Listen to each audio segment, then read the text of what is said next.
I believe that is the correct read on this.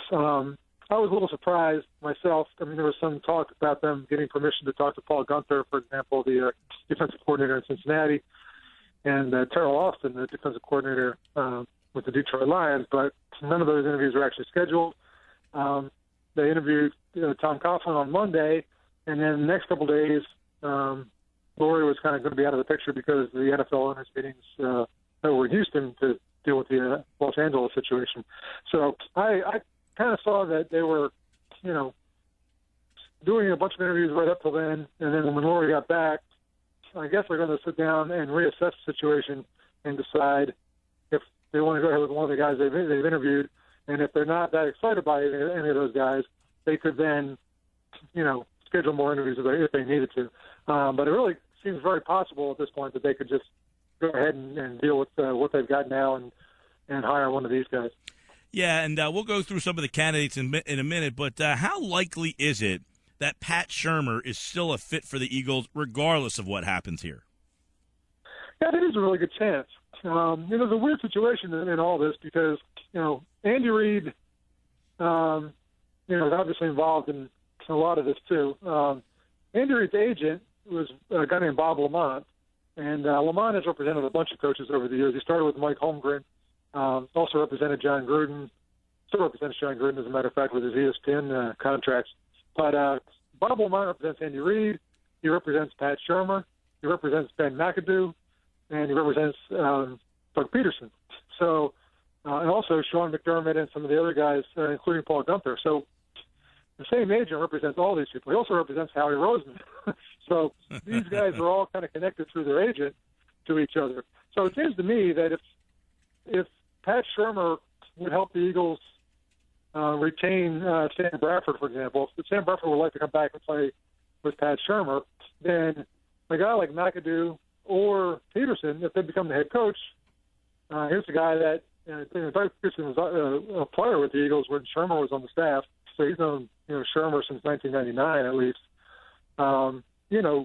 There's no reason that a guy like Shurmur couldn't be the offensive coordinator. I mean, the head coach is going to install his offense based on what he wants to do. But these guys all come with a kind of Green Bay background. Pederson was there under Holmgren and Andy Reid and all those guys, and McAdoo was there under Mike McCarthy. But they're not too far apart in terms of offensive philosophy. And Shurmur grew up in that kind of system as well. So it's going to be Ben McAdoo's offense or Doug Pederson's offense. But as Shurmur just demonstrated, he could work with Chip Kelly. So he can do the West Coast type offense because he did that for many years. He's pretty varied in his experience, and he's got the connection with Bradford. So if a guy like Pederson or McAdoo are to be first-time head coaches, they may not have a guy that they really feel like has to be their offensive coordinator. There's a guy like Shurmur who's experienced, been a head coach, been a coordinator, has a connection with Bradford, knows the personnel here. I mean, there's a lot of things, that Pat Shurmur would bring to the table in that situation. He'd be a pretty valuable asset, it seems to me. Knows the division, has game planned against the Giants, Cowboys, and Redskins. There's a lot of little pieces in place. And again, they all have the same agent. So here's a guy, who's advising all of them on their careers and how to go about their business. And it seems like a pretty good fit in that regard. Plus, Sherman's just a really good guy, too. He's a good, solid person. It's not like he's one of these guys that you don't trust or you want to get rid of him, just to clean house and start over. He'd be he'd understand what was going on if he would bring another coach in here. And I'm sure he'd be happy not to have to move again. Assistant coaches have to do a lot of that. And so, I can very well see it happening. I'm not saying it's definitely going to happen, but I can see how that would benefit a lot of people and make this a lot simpler for Shurmur and for the Eagles. Yeah, Phil Sheridan's with us. Shurmur has a lot of intriguing things. One, the relationship with Bradford. Two, he said he learned more the last 3 years than any other time that he's been a coach in this league. 3, he worked for Andy. And 4, he's been worked with Mike Holmgren. It would be interesting to see him take what he learned from those 3 guys and see what the product looked like in the end. But then, of course, there is Pederson, who's worked for Andy, and it seems that Andy is almost like working in like a Pat Gillick advisory role here for the Eagles. Like, hey, this is the guy you should hire. Do you feel that Doug Pederson is now leading the way to be the next Eagles head coach because of Andy Reid's push. Yeah, I think that's a big part of it. And, I really get the sense that, after taking the flyer, spent 14 years with Andy Reid, kind of the stability that's pretty rare in the NFL. The whole organization was kind of run the same way for a long time. They took this flyer with Chip Kelly, got the hot candidate coming out of college who's going to reinvent, how football is played and coached and everything. And 3 years later, it looks like Jeff Lurie just could not wait to get back to, the comfort and the stability that Andy Reid represented. Now, I can't hire Andy back, and maybe he wouldn't want to, given all that happened over the years. But it's like he'd like to get the next Andy Reid, or a guy that's like Andy Reid. When he hired Andy Reid, this is kind of a key to this whole thing too. Back in the late 90s, John Gruden was the Eagles offensive coordinator under Ray Rhodes. After the third year of Rhodes' tenure, things were starting to fall apart a little bit with the Eagles, and Gruden got an offer to be the head coach of the Oakland Raiders, and he left for that job. At that moment in time, if Lurie and Joe Banner had maybe thought a step ahead and saw what was going on with Rhodes, they maybe could have hired Gruden. So I think it really, burnt them a little bit that Gruden was successful elsewhere, and they had him right in their grasp and let him go. So when they then got Reid, they were trying to get a guy who could be like the next Gruden type guy, and the guy Reid had a lot of success here. So I think Lurie's looking at it that way. He wants to get the next guy that's going to be from that same sort of ball of cloth, who cut from that same material. And, whether that's Pederson or McAdoo, McAdoo's interesting because he was he followed Reid's the career pattern basically almost exactly, and he was in Green Bay as a tight ends coach and then became the quarterbacks coach. That was Reid started with the offensive line, then tight ends in Green Bay, then the quarterbacks, and then came to Philadelphia as head coach. So McAdoo was like a young Andy Reid, followed the same kind of career path. Now he's gone to the Giants for 2 years, done pretty well there with Eli Manning and everything. So you have guys that are either directly connected to Andy in terms of Shermer and Pederson and people like that, and then you have a guy like McAdoo who sort of emulated Andy's career path. And it seems very clear that that's what Jeff Lurie is looking for here. He really kind of wants to get over this Chip Kelly thing and get back to what he thinks is a good, solid foundation to build a team with. Phil Sheridan, ESPN.com, NFL Nation. Phil, how big does Howie Rose loom in this whole situation? I mean, how big of a role does he play in the hiring, and how big of a role will he be as a detractor, possibly? Oh, it's huge. I mean, Howie Roseman is, he's an odd figure in all this because, he kind of was on the, was always on the committee that, lured Chip Kelly to Philadelphia, and was even at the time kind of said to have made a couple of key calls that convinced Kelly that it was the right thing to do. Now was a good time to go to the NFL. So Howie Roseman was, point man for getting Chip Kelly to come to Philadelphia. And then within a year, after the second year, he was basically demoted or pushed aside so that Chip Kelly could have full control of personnel and everything. And sat around and waited, bided his time. Year goes by. Now he's back on the search committee trying to find Chip Kelly's replacement. So he has survived Kelly. And, this sort of Andy Reid, the way this whole thing is sort of shifting to the Andy Reid coaching tree again. It also seems very much like Howie Roseman's seeing this as, these guys already know Howie. Like I said, they have the same agent as Howie, and they've all worked with Howie. Doug Pederson has, and Pat Shermer has. But then if McAdoo comes in here, with the same agent and with that connection already in place, these are not people that are coming here looking to push Howie aside and take over, personnel control. They're looking. Another way to put this is that Hugh Jackson, who just got hired by the Cleveland Browns, did want personnel control as part of any deal he got.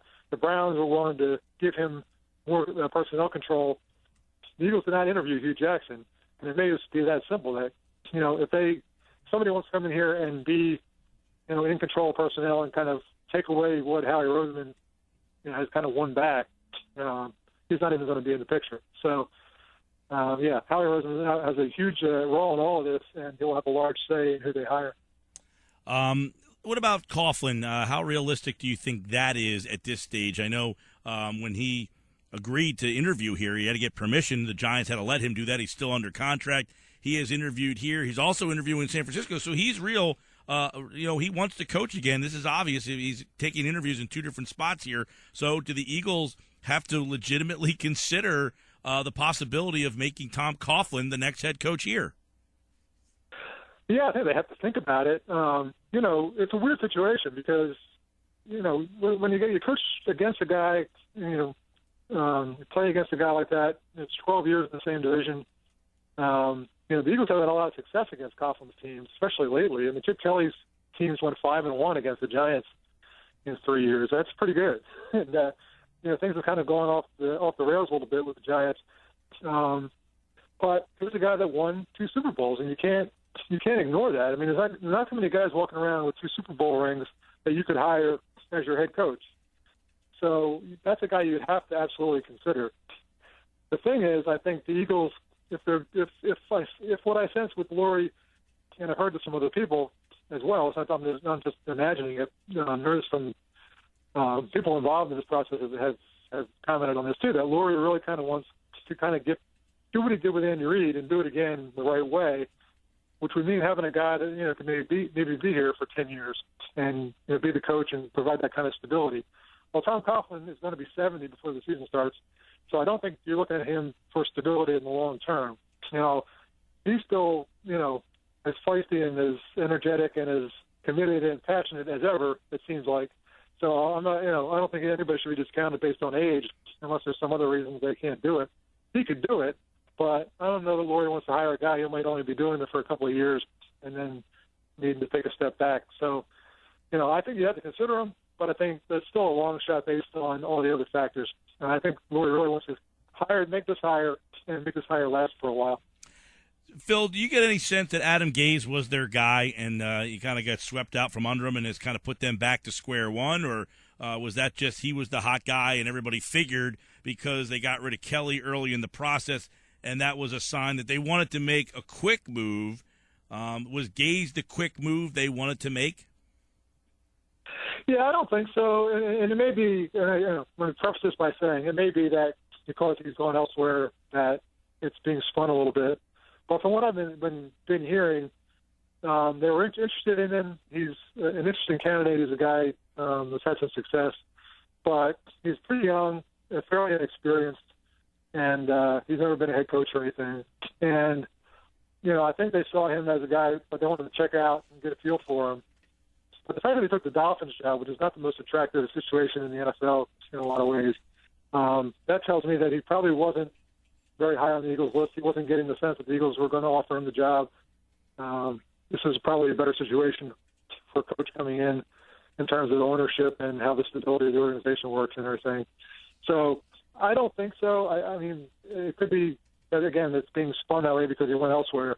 But I think they were interested in him, and they got to him pretty quick. But if they were gung-ho about hiring him, they could have just, made him an offer and kept him from ever going anywhere else and interviewing anywhere else.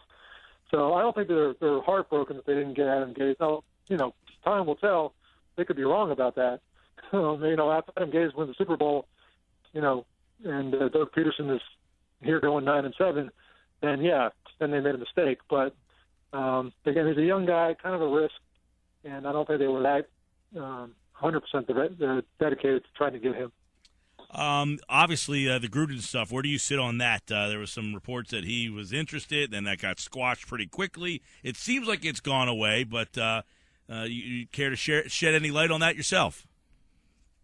Yeah, from what I've been able to get on that is that, he's like anybody else who's, kind of out of it. He's interested if it comes up, and someone probably asked him about it. But he's also making tons of money at ESPN. He makes even more than I do at ESPN, let me put it that way. He's making, enormous amount of money at ESPN. He used to do, 17 Monday night games and a playoff game.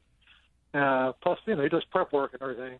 But, he spends a lot of time with his family. He spends a lot of time golfing and going places and traveling and doing things he wants to do. He's really, really happy with it. He's got, plenty of money already in the bank, and he's making plenty at ESPN. The idea of going back to the grind. And the thing about Gruden is he's one of those guys that, when he's a coach, he is, there at 5 a.m, staring at the film, trying to figure out, some little advantage you can maybe have. So he's not a guy that's going to be able to do it like, halfway. He's going to be all the way in and, obsessed about it. And you want that in a coach, but I don't know that Gruden really wants to go back and be that guy again.